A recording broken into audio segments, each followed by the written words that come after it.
Semalam bekas Perdana Menteri Bangladesh Sheikh Hasina dijatuhkan hukuman unalive. Dia dipertanggungjawabkan atas insiden yang menyebabkan kehilangan ramai nyawa ketika rusuhan 2024. Cerita ni best untuk anda dengar. Kenapa kurangnya peluang pekerjaan di sana dan kenapa rakyatnya datang ke Malaysia untuk bekerja. Julai sehingga awal Ogos 2024 berlaku rusuhan besar. Sheikh Hasina arah tindakan keras terhadap penunjuk perasaan, mana majoritinya ialah pelajar. Pelajar marah kerana dasar kerajaan sebelum ni yang beri 30% kuota pekerjaan kepada waris pejuang kemerdekaan Bangladesh. Cuma bukan setakat pejuang kemerdekaan ya. Kuota ni mudahnya sambung sehingga generasi kedua dan generasi ketiga.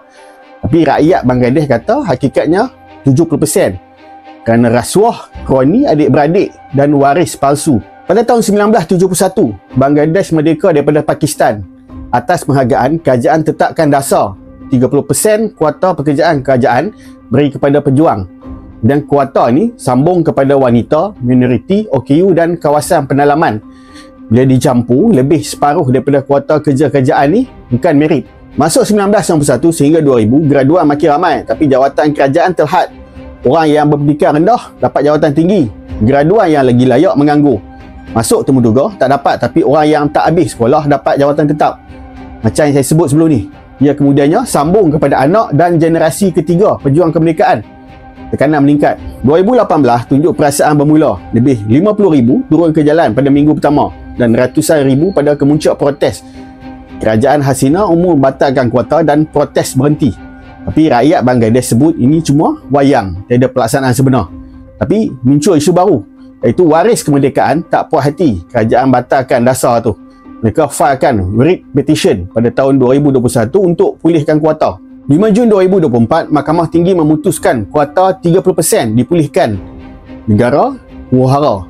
Pelajar berhimpun, jalan disekat dan Dhaka lumpuh.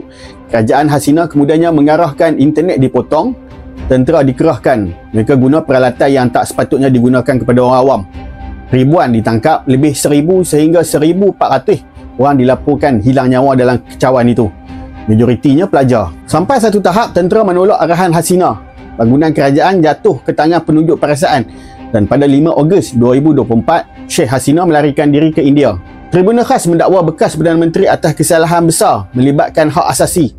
Hukuman unalive dijatuhkan secara in absentia, iaitu tanpa kehadiran tertuduh.